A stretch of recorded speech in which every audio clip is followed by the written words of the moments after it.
మీ క్లాస్లో ఎంతమంది ఉన్నారు? 37 అండి. మీ స్కూల్ పేరు STL ఎక్కడది? తనికెళ్ళ తనికెళ్ళ. నువ్వేం చదువుతున్నావు? 4th అయిపోయింది.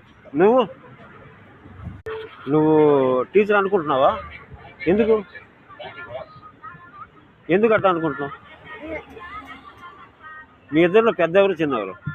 పెద్ద చిన్న నువ్వు చిన్న. అక్క ఎవరు చెల్లి ఎవరు? అక్క చెల్లి. అదేంటి పెద్ద అక్క రెండు తనేనా?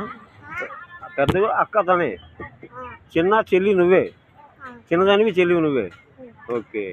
నీ బెస్ట్ ఫ్రెండ్ పేరేంటి? సాధ్య. నీ పేరు? నీ బెస్ట్ ఫ్రెండ్? ఫేమస్. మీరిద్దరు బెస్ట్ ఫ్రెండ్స్ కదా? ఎందుకు అక్క చెల్లెలు. అక్క చెల్లెలు బెస్ట్ ఫ్రెండ్స్ కాకూడదా? కాకూడదా? మరి ఎందుకు బెస్ట్ ఫ్రెండ్స్ కాదు? అక్క చెల్లెలు బెస్ట్ ఫ్రెండ్స్ కావాలిగా? కావాలా వద్దా? నీ బెస్ట్ ఫ్రెండేనా? ఇక బెస్ట్ ఫ్రెండ్స్ అంటే నా పక్కన ఉన్న నా చెల్లి నా బెస్ట్ ఫ్రెండ్ అని చెప్పొచ్చు, మా అక్కే నా బెస్ట్ ఫ్రెండ్ అని చెప్పొచ్చు కదా? అవునే కదా? Be friendly. ఎలాను? నువ్వు ఎలాను? ఎలాను?